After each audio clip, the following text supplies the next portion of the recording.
మనము క్రీస్తు రక్తంలో కడగబడిన వారము. దేవుని రక్తంలో కడగబడిన ప్రతి క్రైస్తవుడు ఏ విధంగా కలిగి ఉంటాడంటే, క్రీస్తు యొక్క రక్తమును విలువ ఏంటిది తెలుసుకుంటాడు. తన పవిత్రను కాపాడుకున్న కొరకు కలిగి ఉంటాడు. ఎందుకనగా నేను క్రీస్తు అమూల్యమైన రక్తము చేత, అనగా నిర్దోషమైన నిష్కళంకమైన గొర్రెపిల్ల వంటి క్రీస్తు రక్తము చేత విమోచించబడ్డాను. క్రీస్తు రక్తంలో నేను కడగబడిన వారిని గనుక పవిత్రంగా ఉంట కొరకు జీవిస్తాడని దేవుని లేఖనాన్ని మనం చూస్తున్నాం.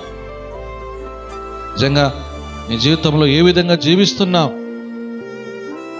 ఏ విధంగా మనము కలిగి ఉంటున్నాం, మన పవిత్రను మనం ఏ విధంగా కాపాడుకుంటున్నామో